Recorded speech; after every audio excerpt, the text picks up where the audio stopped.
Pourquoi faire une table ronde et pas une conférence? Parce que c'est un sujet qui est assez compliqué, l'épistémologie. Il y a des gens qui feraient des conférences vachement mieux que moi, et en fait, je pense que c'est un sujet qui est trop important pour le laisser à une seule personne. En fait, moi, je suis assez frustré, souvent dans les discussions, les échanges qu'on a, euh, où j'ai l'impression en fait que cette notion n'est pas assez forcément partagée, mais je pense aussi que ça doit être quelque chose qu'on doit prendre en commun et discuter entre nous. C'est pour ça que je ne veux pas faire un truc vertical, mais plutôt plus horizontal. Alors déjà, l'épistémologie, je vais aussi la définir. Hein. Ça veut dire quoi l'épistémologie? C'est en gros le savoir du savoir. Voilà. C'est comment est-ce qu'on crée de la connaissance, comment on raisonne, etc. Pour répondre, en fait, c'est répondre en fait à cette question que je trouve assez belle. Comment est-ce qu'on sait ce qu'on sait? Voilà. Et en fait, raisonner, réfléchir, ça se fait de manière rigoureuse et coordonnée. Dans le domaine des sciences historiques, on va dire histoire de l'art, archéologie, mais surtout histoire et archéologie pour nous. Et ben, ça implique des problèmes spécifiques que je développerai plus tard.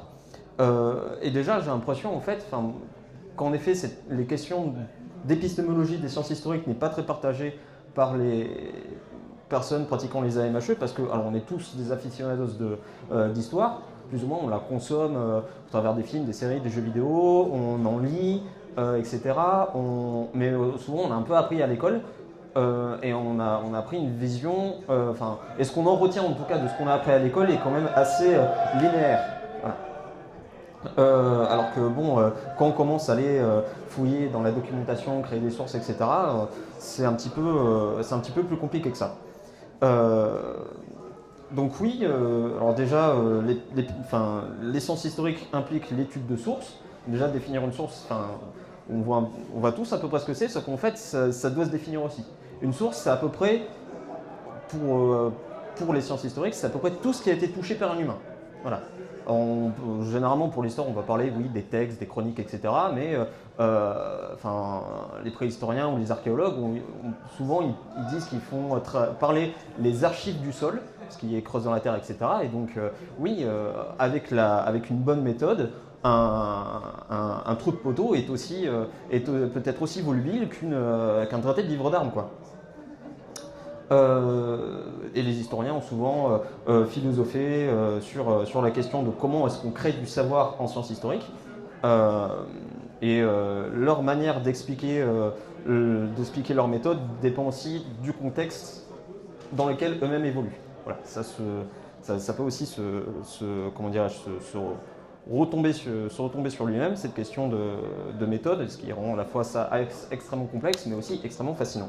Alors, dans un premier temps, je vais expliquer très très très brièvement comment est-ce qu'on crée du savoir, un peu la méthode des sciences historiques, de manière générale. Je vais essayer de tenir entre 3 et 5 minutes maximum, donc ça va être extrêmement résumé, ça va sûrement pas être très vrai, mais on pourra discuter de références notamment bibliographiques dans lesquelles vous pourrez trouver des choses plus denses et plus savoureuses. Et ensuite, les deux points suivants, ça va être surtout de la discussion. Voilà, moi ce que je veux, c'est vraiment de l'échange. Je veux qu'on prenne le sujet ensemble et qu'on en fasse quelque chose pour notre communauté. Et puis Hélène va m'aider aussi. Voilà. Je vais dire des trucs et elle va dire non, t'as tort. Voilà. Donc voilà. Donc, premièrement, petite introduction expliquant la base de l'étude de documents. Je rappelle, un document, ça peut être tout ce qui a été touché par un humain, mais pensez quand même, voilà, on peut se dire qu'on parle de documents écrits pour simplifier, peu importe. Alors déjà, ce qu'il faut se dire, c'est que en sciences historiques, en histoire, en archéologie, ce qu'on étudie, avant tout, c'est l'humain. Voilà, c'est une science humaine. Mais c'est l'humain dans un passé. Ça implique quoi? C'est-à-dire que tout ce qui implique la vie de cet humain, déjà que cet humain soit mort, voilà, et aussi que tout ce qui implique la vie de cet humain a été, d'une certaine manière, oublié. Et donc en fait, l'enjeu de la discipline, c'est de reconstituer intellectuellement la vie de cet humain. D'accord? Pour ça, donc, on va essayer de trouver quelles ont été les traces laissées par cet humain qui est mort et dont la vie a été oubliée. Voilà. Donc des écrits, une liste de courses, je sais pas, des chroniques, des chaussures, des vêtements, voilà, plein de trucs. Et donc, une fois qu'on a ces traces, ces sources, cette documentation, on va devoir la passer au travers de plusieurs filtres pour en tirer des informations. Alors, il y a eu plusieurs manières de théoriser ces filtres et ces questions, etc. Et là, je vais donner une vision assez synthétique. On peut parler de deux points de vue principaux. Alors, d'une part, il y a là ce que j'appellerais la relativité du point de vue du producteur de la source. Alors, ça veut dire quoi? Ça veut dire que la personne qui est à l'origine du document, eh ben, son point de vue, sa vision, ce qui motive en fait la création de ce document n'est pas absolu, il est relatif. Ça implique que la personne qui a produit le document. C'est-à-dire que il faut arriver à se projeter dans l'esprit de ce producteur et prendre en compte plusieurs critères. Qui est-il? Alors sa classe sociale, son niveau de richesse, son âge, si on sait à quel moment de sa vie il a pu l'écrire ou pas, etc. Machin. Le fait, par exemple, qu'il sache écrire dans une société où c'était pas forcément forcément évident, déjà, ça peut nous donner une information sur qui il est, etc.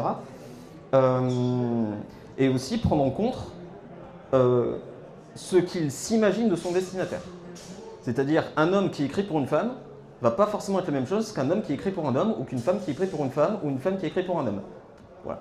Ou un autre exemple que j'aime bien, des fois, auquel j'aime bien penser, c'est vous imaginez les pubs des années 90 qui ont été faites pour des ados, mais par des adultes. Vous avez des types de 40 ans qui parlent un verlan ultra outrancier, ce qui les rend un peu ringards, mais les adultes pensent que les jeunes de 12 ans des années 90 parlaient comme ça, donc voilà. Alors ils peuvent se tromper, des fois aussi le producteur de la source peut mentir, il peut vouloir cacher des informations. Donc tout ça, il faut le prendre en compte, c'est donc ce que j'appelle la relativité du point de vue du producteur de la source. On peut se dire, oui, de notre manière, il a des biais, voilà, il faut les comprendre. Dans un deuxième temps, il faut prendre aussi en compte la matérialité du document.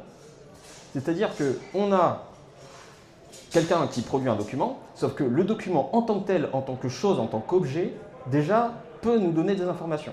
Un livre qui a été écrit avec de la feuille d'or, avec des peintures, etc., c'est pas la même qu'une note qui est pleine de trous, avec une encre qui a été faite dégueulasse et plein de fautes d'orthographe.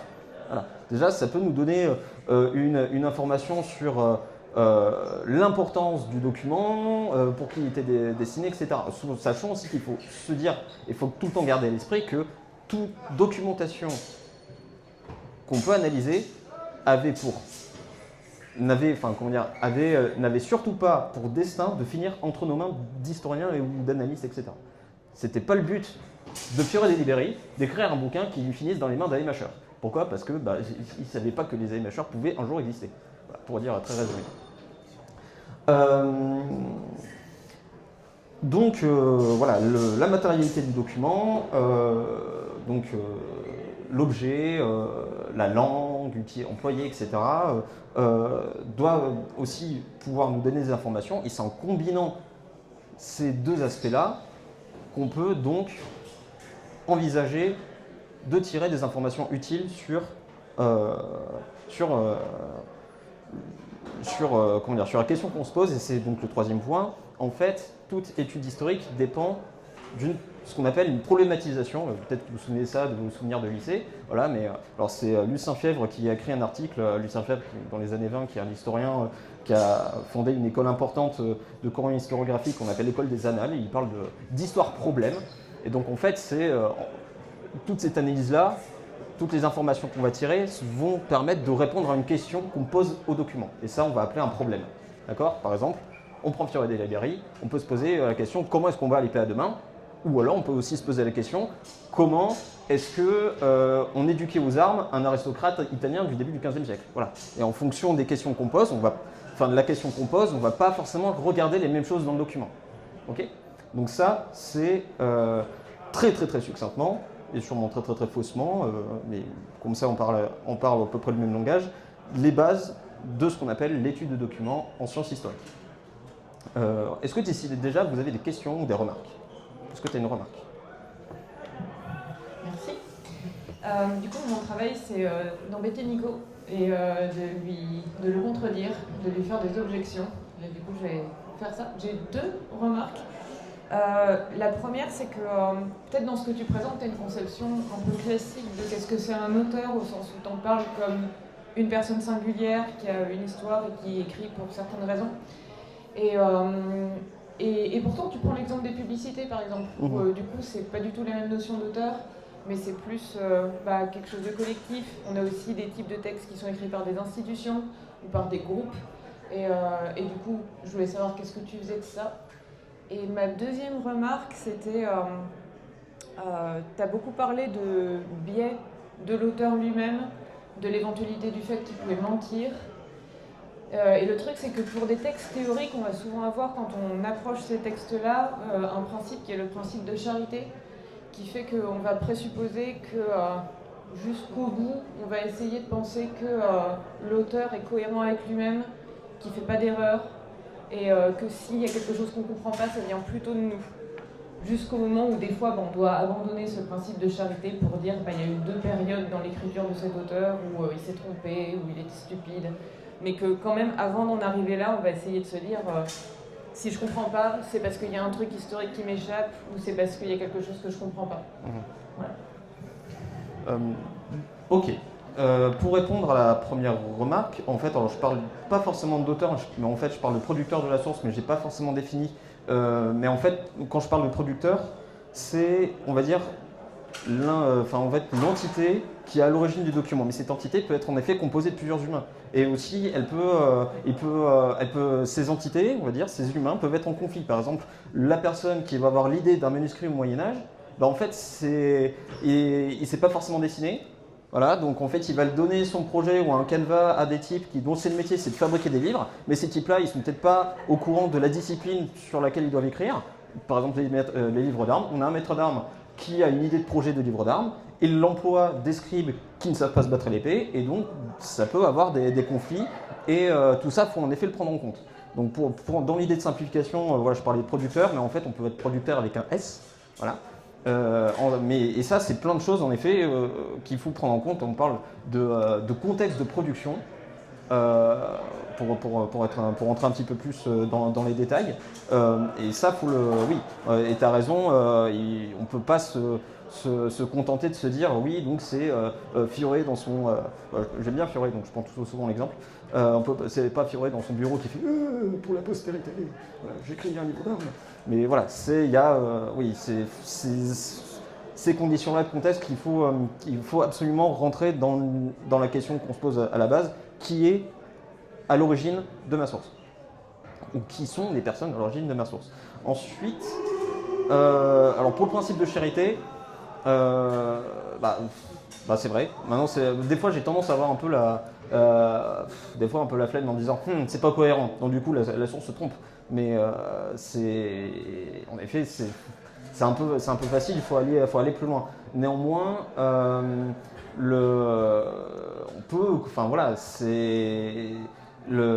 dire, s'il y a des fois des conflits de production à la base, ou si en fonction de ce que veut, à qui s'adresse le ou les producteurs de la source, il faut quand même se dire qu'ils peuvent se tromper ou mentir ou etc. Et je pense que le principe de charité peut avoir ses limites, surtout pour des trucs aussi de niche que des sources que les sources de combat, notamment comment dirais-je, notamment certains documents dont la diffusion est encore sujette à beaucoup de questions. Voilà. Est-ce que les livres d'armes ont été vraiment utilisés, par exemple? Et donc du coup, dans quel but est-ce qu'ils ont été produits? Voilà. Donc c'est un petit peu... oui, je pense que le principe de charité pour nous oblige en fait à pousser nos raisonnements et nos questions jusqu'au fond de nos retranchements, mais peut-être que dans certains cas très spécifiques, peut avoir des limites. Voilà. Est-ce que déjà d'autres personnes ont des remarques ou des questions? Non, c'est bon? Tu peux enchaîner. Ok.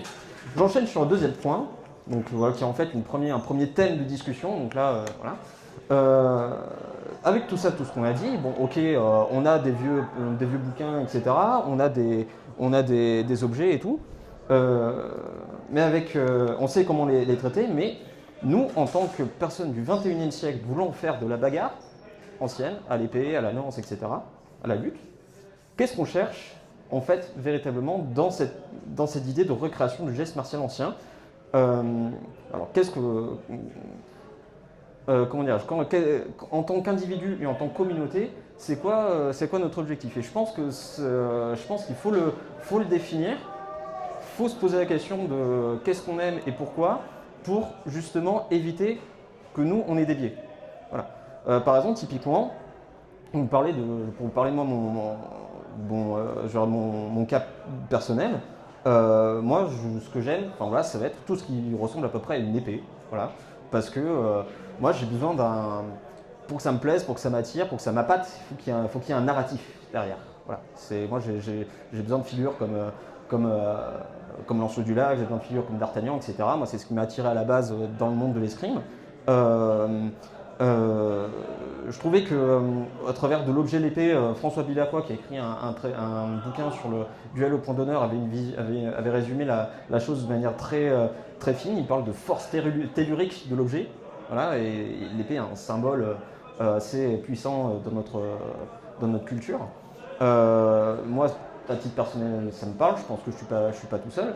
Il y en a d'autres, ça va être aussi lié aux des films et des jeux vidéo, mais comment dirais-je, j'ai envie donc du coup de savoir comment l'utiliser, parce que pour moi c'est source de mystère et de questionnement qui me fascine. Et donc du coup j'ai choisi d'interroger des gens qui les ont utilisés pour de vrai et de me rapprocher le plus possible de ce qu'ils faisaient eux.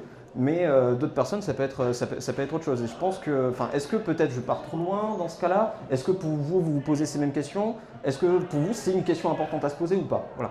Je pense que c'est important. Enfin, moi, je pense que c'est important de se poser cette question pour savoir ensuite où est-ce qu'on va. Parce que c'est pas pareil de se dire je vais reconstituer des gestes ou alors je vais juste faire, j'ai juste envie de faire de la bagarre avec une barre en fer, ou alors est-ce que je veux institutionnaliser un sport, et dans ce cas-là, quels sont les questionnements qu'on se pose à la base, quels sont les questionnements qu'on va poser à nos documents, et ça implique plusieurs paramètres de travail qui sont, je pense, à définir. Voilà. Est-ce que déjà tu as un truc à dire? Merci. Alors déjà, j'avais noté quelques mots-clés en fait avec lesquels on théorise les entreprises de reconstruction en histoire et puis dans des passe-temps comme le nôtre. Il y a la recréation, la reconstitution, l'évocation et la reconstruction. Et en fait, souvent, à partir de ce genre de lexique-là, on va avoir des échelles de fidélité, en quelque sorte, à l'objet historique lui-même. Et donc du coup, c'est aussi, en un certain sens, une échelle de valeur, souvent, même si c'est pas toujours dit. Qu'est-ce qui est le plus historique? Qu'est-ce qui a la plus grande rigueur méthodologique? Et en effet, moi je suis assez d'accord sur le fait que ce qui est important, c'est que le but soit clair, qu'il soit clairement affirmé. Après, la question qui se pose de façon un peu secondaire, c'est est-ce que, quel que soit le but, la rigueur historique doit être la même? Est-ce que la méthode doit être la même, quel que soit le but qu'on choisit ou quel que soit l'objet qui nous fascine au départ? Parce qu'en effet, ça peut être des objets matériels comme des épées, ça peut être une époque, une littérature, des costumes. Et donc, si le fait de choisir un certain objet ou d'avoir un certain point de départ, ça a une implication sur la méthode historique elle-même. Voilà. Est-ce que vous avez des questions? Je vais juste avoir par rapport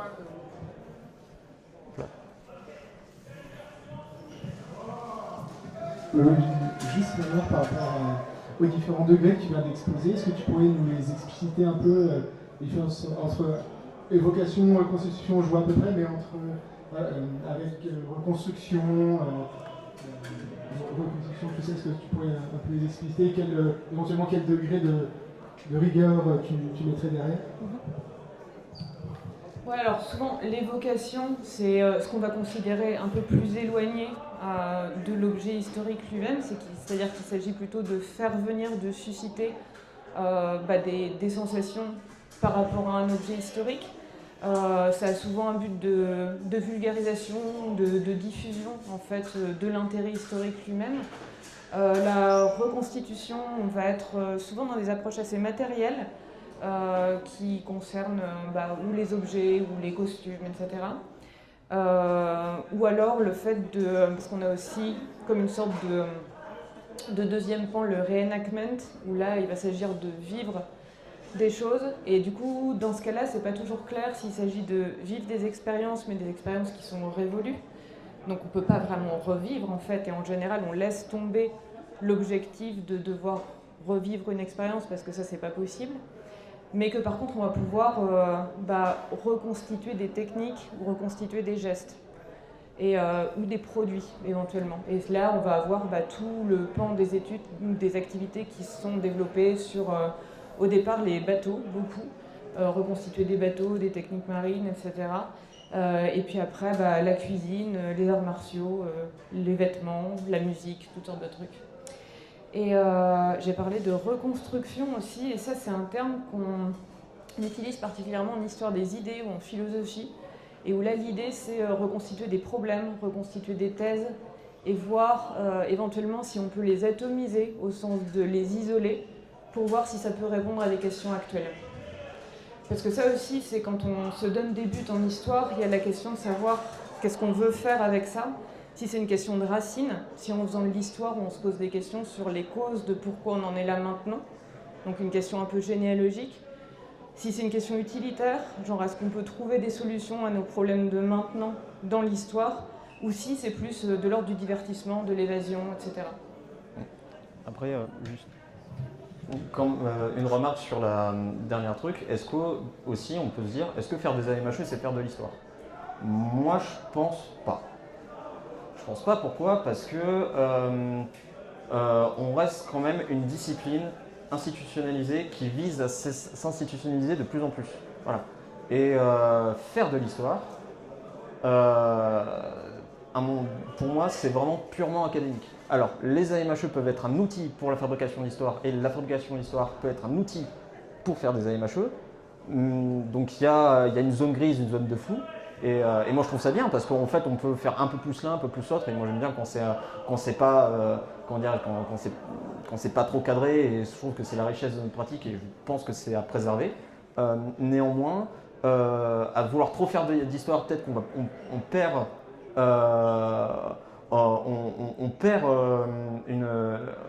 comment dirais-je, un côté plus pratique et plus pragmatique. À faire trop de pragmatique, on perd justement un aspect méthodologique et académique. Alors, c'est justement, des fois ça se recoupe un peu, on voit entre les intellos et les sportifs, mais alors, le mieux ça serait d'être les deux, mais c'est peut-être pas si grave si on est un peu plus un ou un peu plus l'autre, je sais pas, mais en tout cas pour moi ce qui est important c'est que tout le monde travaille au moins avec le même langage et tout le monde soit d'accord sur les limites. Voilà. Pour moi c'est plus ça qui est important. Alors il y avait Robin qui avait voulu dire un truc avant, voilà, et ensuite il y a Jules. Oui, mauvaise position. J'avais une question que je me pose de plus en plus et qu'en fait je pense que c'est une question qu'il faudrait poser de manière communautaire et qu'en fait la réponse se trouve entre les deux. C'est les AMHE en fait, c'est un art martial, on arrive en pratiquant et en exerçant à voir la finalité de où est-ce qu'ils veulent arriver. Et après la question c'est est-ce que tu veux s'entraîner comme eux de manière historique pour arriver à la finalité, donc vraiment en suivant le chemin de l'histoire, ou en fait tu veux arriver à la finalité mais en faisant des choses qui nous sont modernes pour arriver au même endroit qu'eux, mais en étant à côté de l'histoire. Enfin, de manière complètement, pour donner un exemple, c'est que eux, ils n'avaient pas de matériel de protection, ils ne pouvaient pas s'envoyer sur la gueule comme on peut le faire maintenant, alors que maintenant on peut le faire, eux, et du coup ça a créé pas un biais, mais un apprentissage qui est pas la même qu'à l'époque. Bon, c'est des trucs, je pense que la réponse est un peu des deux. Oui, un peu des deux. Après, la question du but des AMHE, c'est alors facile à dire puisque je l'ai posé, mais en fait c'est pour moi c'est plutôt c'est pas c'est un peu à la fois une question vaine, mais aussi mais quand même une question à se poser parce que ça permet d'avoir une direction et plus ou moins un cap. On va jamais, toute personne ne sera jamais d'accord sur le but et en fait par rapport à ce que tu dirais, moi j'aurais tendance à résumer ça entre les gens qui veulent être des héritiers, c'est-à-dire, comment dirais-je, enfin ceux qui sont des héritiers, ceux qui sont des continuateurs, grosso modo. C'est-à-dire ceux qui veulent faire tout pareil qu'eux, et ceux qui veulent se dire, bon, ils sont morts, mais maintenant on fait la même discipline qu'eux, mais à notre sauce. Voilà. C'est-à-dire, je fais du Lichtenauer, je suis un écolier de Lichtenauer, Lichtenauer est mort et il ne m'a jamais rien appris, mais je suis un écolier de Lichtenauer du 21e siècle, avec tout ce que ça implique d'être du 21e siècle, avec un masque, avec des trucs, etc. Je ne serai jamais un escrimeur du 15e siècle, c'est pas possible, mais je suis Lichtenauerien purement dans l'âme, etc., dans mon contexte à moi, et en fait je vais faire je vais utiliser les cadres administratifs, institutionnels, associatifs de mon époque pour faire la continuité de Lichtenauer. Alors, est-ce que sur quel pied est-ce qu'on est en train de lancer? Pour moi, en fait, j'ai envie de dire, peu importe. Pour moi, ce qui est important, c'est au moins, on a le même matériau de base, le document qui parle de bagarre, et l'analyse qu'on tire de ça, pour moi, doit être la même. Maintenant, ensuite, par exemple, l'optimisation du Tverch, l'optimisation du Shilo, etc., machin, y en a qui vont se dire et qui vont poser des problématiques de chaussures, de vêtements, d'épées affûtées, etc. Il y en a d'autres, ça va être, je vais faire un Tverch pour les vite et pour marquer des points dans mon contexte. C'est quoi le meilleur? Je ne sais pas. Mais en tout cas, peut-être que... même le dire c'est quoi le meilleur, c'est pas... on s'en fiche en fait, ça dépend des affinités des uns et des autres, et peut-être que justement le but du jeu c'est que peut-être une personne va finalement arriver à s'entendre et c'est ok, c'est pas grave. Mais si on arrive au moins à poser des mots, à mettre des limites, etc., je pense que déjà ça serait pas mal. Et pour éviter au moins aussi, peut-être qu'il y a une tendance à vouloir que chacun fasse un peu comme nous. Tu vois ce que je veux dire ou pas? Des fois j'ai un peu l'impression que dans les débats on a du mal à supporter que quelqu'un d'autre fasse une pratique qui a le même nom, les AMHE, mais justement qui ne se place pas dans le même truc. Et moi je pense que je trouve ça dommage, ça serait bien qu'on arrive à tous supporter même si on ne fait pas les tirs de la même manière. Enfin bref. Voilà. Et il y avait Jules aussi qui voulait dire un truc.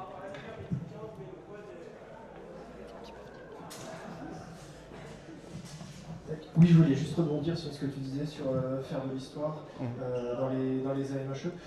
Je suis pas d'accord avec toi sur le fait que l'histoire se fait de manière académique et que les AMHE sont autre chose.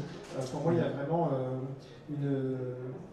pas une différence, mais une continuité qui existe entre la pratique de l'histoire et de tout ce qui est associé, que ce soit les AMHE, que ce soit la reconstitution, la collection ou autre. En fait, toutes ces personnes sont actrices de l'histoire, et c'est pas parce qu'elles ne produisent pas un travail dans les normes académiques et universitaires qu'elles ne sont pas actrices importantes de l'histoire.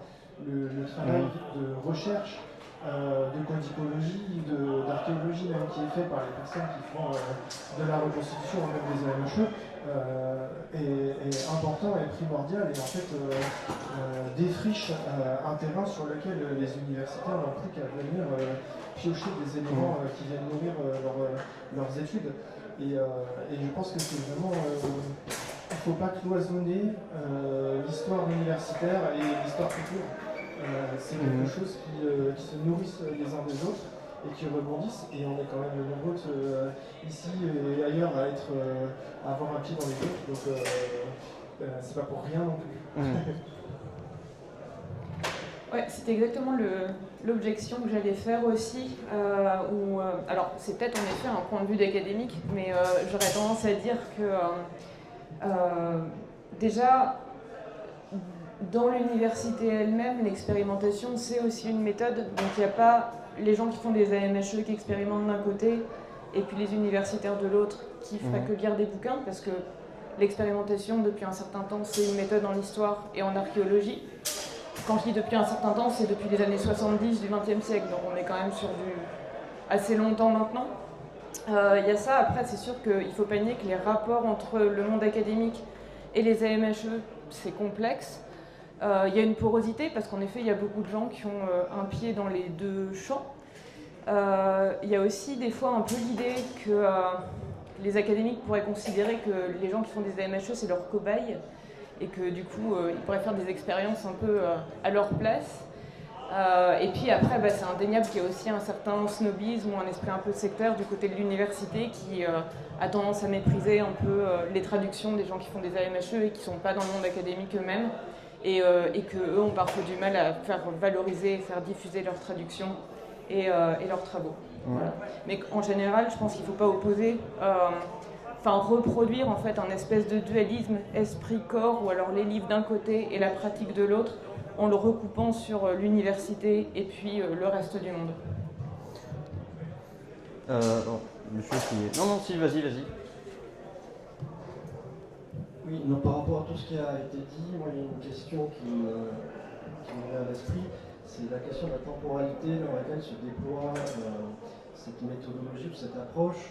C'est-à-dire que j'ai l'impression que dans un monde idéal, il y a une reste a priori de la démarche, mais bien souvent ça évolue et on se retrouve aussi avec une méthodologie qui peut émerger a posteriori, mais en fait les choses ne paraissent pas forcément figées. Donc quand on veut, je ne sais pas ce que vous en pensez, mais j'aimerais bien entendre des retours sur cette question-là, c'est vouloir définir une approche ou une méthodologie, certes, mais elle va forcément être amenée à être nourrie, évoluer dans le temps, et je trouve que cette question-là me semble aussi intéressante.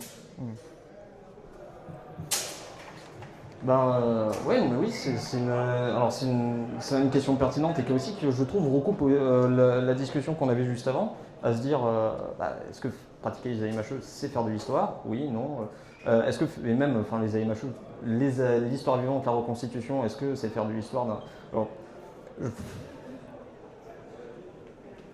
un monde, comme tu dis, dans un monde idéal, peut-être, en effet, on peut, au travers de la discipline des AMHE, trouver des choses qu'on ne peut pas trouver à travers la pure étude textuelle ou documentaire. Il y a des choses, moi je pense notamment à Daniel Jacquet avec son travail sur le port de l'armure. En fait, j'ai l'impression que la révolution intellectuelle de la pensée de ce qu'est une armure n'aurait pas pu être faite si des types n'en avaient pas porté. Après, même si, moi, par rapport à l'idée de est-ce qu'on doit forcément se séparer ou pas de l'histoire académique, en fait, il y a des ports. Je pense qu'il y a des ports, mais je me dis pas que je fais la reconstitution quand je fais un sparring, en tout cas. C'est pas forcément mon but et je pense pas que ça doit être non plus le but parce que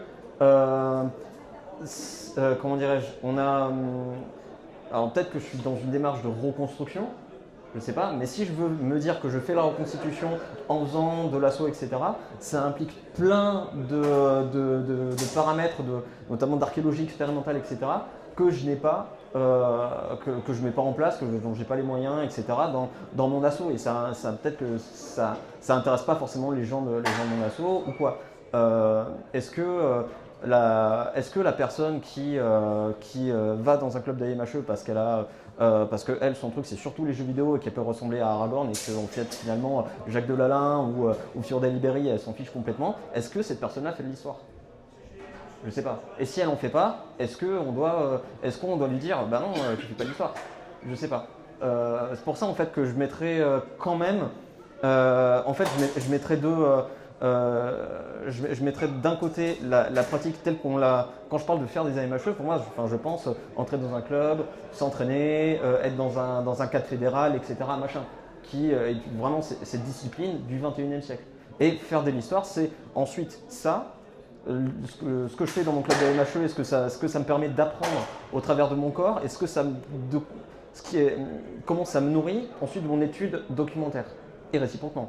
Voilà, mon étude documentaire qui me nourrit dans mon étude corporelle. Et avec ça, je peux en faire une production historique qui peut se manifester par plein de trucs. Peut-être qu'en effet, l'idée académique de produire des articles, des bouquins, etc., c'est peut-être un petit peu trop cloisonné. Ça peut être en effet être des événements, des festivals, etc. Et en effet, je suis d'accord. Maintenant, je pense qu'on est tellement aujourd'hui, je pense qu'on est tellement à approcher la démarche des AI machines, enfin la pratique des AI machines de manière tellement différente que se dire, du coup, on fait de l'histoire, c'est peut-être un peu limitant. Je sais pas.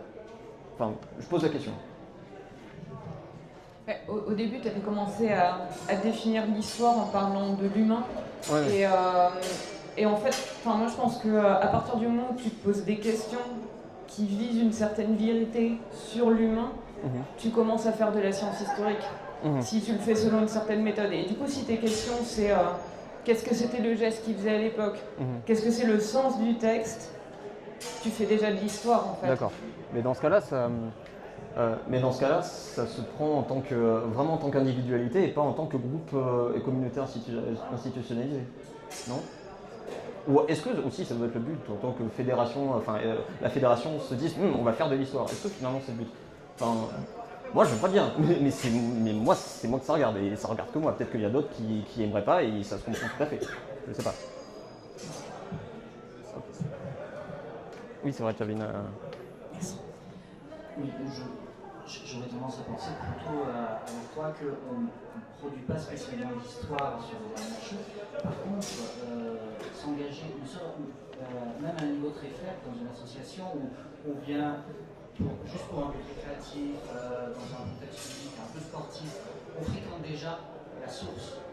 On a déjà une sorte d'activité, même si c'est intermédié par un super public. Après, il a bien de dire la sauce, et on sait ce qu'il y a parenthèse. Donc, il y a quand même cette fréquentation qui se passe entre les deux, au niveau le plus faible de la MHE, où on est juste en train d'acheter des bébés, parce qu'on vient de pousser la porte d'une association depuis une semaine. C'est juste cette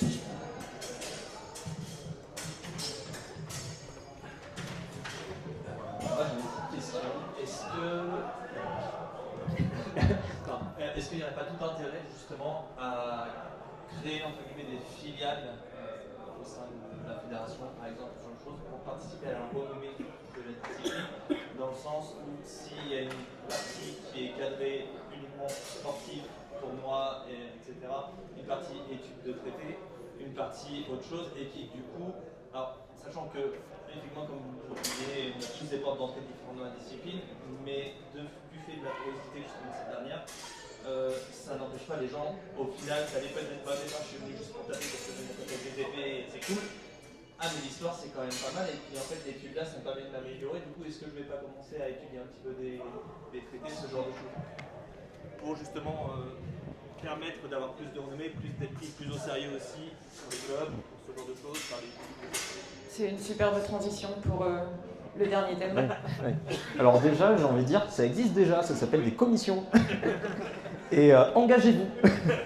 Non, d'un côté, la commission compétition qui va avoir justement besoin de gens pour faire des règlements, pour améliorer avec des sécurités, pour faire des espaces où tout le monde se trouve en adéquation, etc. Machin. La commission, en effet, pédago historique où le but, ça va être de fouiller des fonds d'archives pour trouver des sources, par exemple. Alors ça existe, peut-être que c'est justement un truc qu'on devrait faire, peut-être mettre plus d'accent dedans, plus de travail, etc. Mais après, plus de travail. Les gens dans les commissions ont déjà assez de travail comme ça, ils sont juste pas assez. Voilà.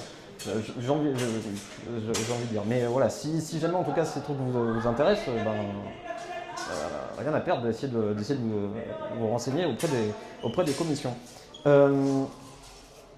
Mais donc du coup, oui, mais en effet, c'est comme tu disais, Hélène, c'est une très bonne transition pour le dernier point où en fait je me demandais, alors en fonction des réponses qu'on avait, où finalement j'ai l'impression que le truc c'est les différents pôles sont pour eux, les différents pôles je caricature, entre académiques et sportifs sont très poreux, mais ne pourraient jamais être complètement mélangés. Je ne sais pas si c'est, moi c'est un peu mon impression. Mais dans ce cas-là, en tant que, comment dirais-je, en tant qu'institution, en tant que communauté, quelles seraient donc les meilleures approches à avoir en fonction des différentes formes de pratique? Alors ça, c'est un peu la question très générale. Est-ce qu'on doit justement peut-être en effet plus institutionnaliser ce côté peut-être reconstruction, évocation, etc. Est-ce qu'on doit essayer de les mélanger de plus en plus? Alors pour quand même rester sur le côté épistémologique, moi quand même mon idée quand même de base, c'est quand même de rester, de garder à l'esprit que la méthode, si on veut être dans, voilà, le H des AMHE existe. Voilà, qu'on veuille ou pas, il existe. Et pour moi, il faut quand même avoir une connaissance assez fine des limites des différentes approches. Voilà. Par exemple, à mon club, on fait différents ateliers durant l'année. On faisait un atelier sur la lutte de Fioré. Voilà. Et j'avais un membre qui est arrivé cette année, qui lui, il n'est pas du tout dans l'histoire, il est en école d'ingé, etc. C'est un judoka, un très bon judoka. Et en fait, sur des techniques de balayage, etc., il disait, dans la lutte de Fioré, on n'a pas vraiment d'indice sur savoir comment est-ce que exactement il positionne sa jambe et quel geste il fait avec sa jambe pour mettre quelqu'un par terre. Et lui, il disait, oui, mais comme c'est efficace, il n'y a pas de raison qu'il le fasse pas. Et bien en fait, si. Enfin, en fait, on n'en sait rien. Enfin, moi, je ne sais pas. Voilà. Voilà, donc c'est en fonction de la ligne différente d'approche. Moi, ça va être en effet peut-être plus reconstruction, mais lui, ça va être plutôt faire un art martial qui soit efficace. Voilà. Et en vrai, c'est ok, il fait sa vie. Hein. Moi, ça me pose pas de problème. Mais moi, là où ça va me poser un problème, c'est qu'ensuite, on va dire, comme c'est efficace, c'est historique. C'est un exemple. C'est étudié en amont par un autre personne, des arts martiaux classiques. Je vais te donner le micro parce que je ne vais pas bien entendu.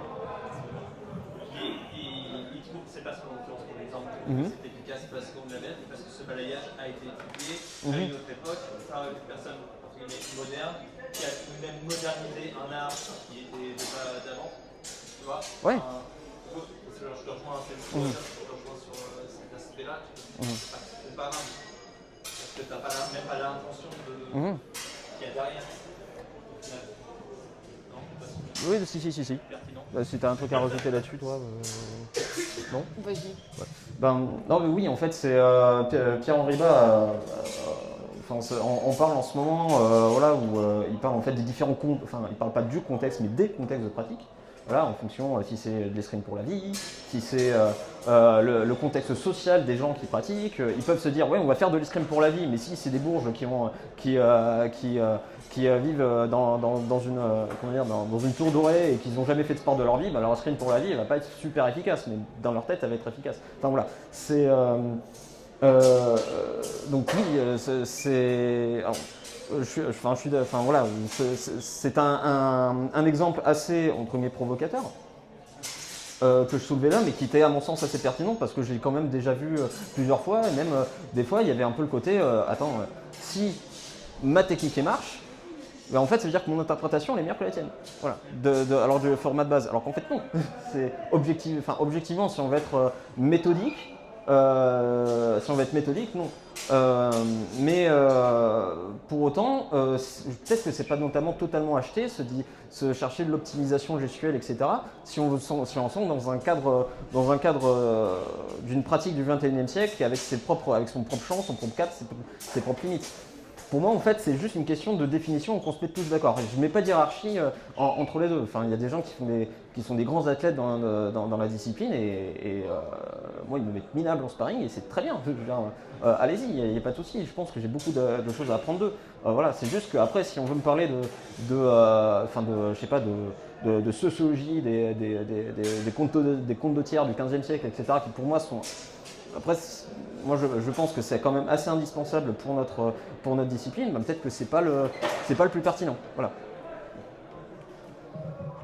Après, le critère d'efficacité, il peut quand même avoir un sens où, quand je parlais par exemple tout à l'heure d'atomiser des problèmes ou des thèses, c'est-à-dire de pouvoir les séparer.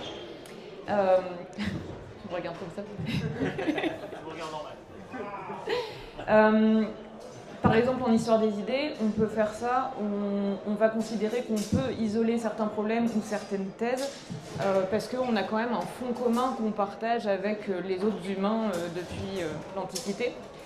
C'est-à-dire que même s'il y a toujours des choses à historiciser, on a à peu près le même corps au sens où on a 2 jambes, 2 bras, etc. Et que nos bras, par exemple, ils plient comme ça, mais ils plient pas dans l'autre sens. Et que du coup, l'efficacité, en ce sens-là, elle peut malgré tout être un critère en termes de méthodologie historique. Ouais, mais dans une pratique moderne, obligatoirement. Oui, non. De toute façon, le truc, ça reste que la tradition que tu étudies, elle s'est interrompue. Donc, tu essayes de retrouver quelque chose qui est révolu et de la transcrire dans un corps contemporain. Parce que c'est le seul à ta disposition. Oui, bien sûr. Mais pour moi, ça dépend de la finalité. Pour moi, ça dépend aussi de la finalité que tu veux y donner. Si c'est dans un aspect de constitution historique d'outils à l'histoire, on va pas l'approcher de la même manière que si c'est pour mettre un fictif pendant un sparring. Du coup, ça dépend. Après, ça va être la question de savoir si en effet, dans la rivalité ou la complémentarité entre sport et histoire, s'il y en a un qui est moyen de l'autre et l'autre qui est le but, qu'est-ce qu'on fait passer en premier, ou bien si au contraire, ils sont plutôt amenés à être séparés, et du coup, quel rapport on veut leur donner l'un à l'autre. Attends. Peut-être tu peux conclure sur ça, puis et vous faire une dernière question. J'allais demander. Après, on va conclure. J'allais demander s'il y avait, par rapport à ce sujet, alors il y avait l'efficacité, en fait, moi aussi, je pensais que ce qui était important, c'était de soulever notre propre biais. Je pense que c'est important de toujours avoir les limites de nos pratiques, mais est-ce qu'il y en a d'autres qui ont, je ne sais pas, des exemples à partager ou des questions qui vous semblent importantes de se poser? Le sujet sur l'efficacité, moi, ça me fait penser à une étape dans l'apprentissage qui est l'assimilation en fait de ce que tu apprends et la modification de ce que tu apprends pour t'approprier. C'est-à-dire que souvent, ce que tu vas faire, c'est que tu vas apprendre entre guillemets à traiter, comme c'est décrit, exactement comme c'est fait, etc. Et c'est comme ça souvent que en tant qu'instructeur, en tout cas, tu vas apprendre à tes élèves. Et après, tu as une phase quand tu as assez d'expérience et de pratique, tu vas faire marcher la technique, le concept de la technique, sans nécessairement en fait appliquer exactement à la lettre ce qui est écrit en fait dans le manuscrit. Et je pense que ça rejoint ça sur l'efficacité. En fait, c'est est-ce que modifier une technique qui existe et entre guillemets la rendre plus efficace à ton sens, est-ce que c'est pas en fait une évolution naturelle de l'assimilation de n'importe quelle connaissance en fait? Après... Au final, je pense pas que ça soit en fait dénaturer ce qu'on apprend. C'est s'approprier en fait ce que le texte dit et ce qu'on apprend.